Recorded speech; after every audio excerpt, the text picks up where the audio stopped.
চাকরি দিব, ঘুষ নিব বান্ধবীদের জন্য, ঈদের মার্কেট করে দেব তাদেরকে, কারণ তারা খাবার যোগ্য তাই না বড় ভাই।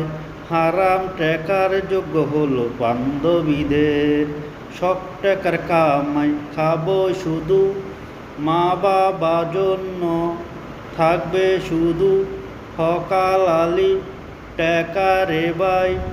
আমরা দেখতে চাই মা বাবা টেনশন করো না, তোমার ছেলে তোমার জন্য সৎপথের কামাই দিয়া তোমাদেরকে খাবার খাওয়াবো। হারাম টাকা ফেলে দিলাম তাই তো কোনো দুঃখ নাই, আমার জন্য দোয়া করবা।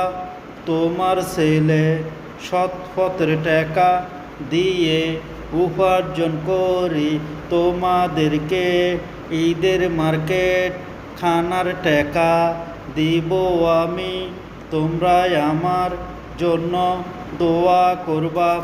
এই হলো হকালালি টাকা রে মাই, মাথার গাম পায়ে ফেলে টাকা কামাই করি তোমাদের জন্য। তুমি খাবা, বাবা খাবো তাই না মা, ভাইয়ে খাবো, বোনে খাবো সৎপথের টাকা। হারাম টাকা তোমাদের জন্য নয়, হারাম টাকা অন্যদের মেয়েদের জন্য, কারা তারা হারাম টাকা পছন্দ করে। সৎপথের টাকা দিয়া তাদেরকে চালানো যায় না, মায়ে বলে আমার দরকার নাই, কারণ তুমি খেলে আমার খাওয়া হয়। অন্যদের মেয়ে বলে আমাকে 3 পিস না দিলে তোমার সাথে কথা হবে না, ব্যাকআপ করে দিবে।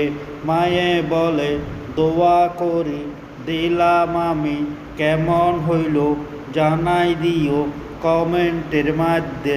আমি হলাম এক দুঃখিনী মায়ের সন্তান, তাই বলে গেলাম তোমরা আমাকে লাইভ দিয়ে যাবা, আমি আছি সব সময় তোমাদের মতন থাকবে, আমার মতন সৎপথের টাকা দিয়া মা বাবাকে খাবাইবা, লালন পালন করিবা, এইটারে সত্য রে ভাই। কেমন হয়েছে জানাই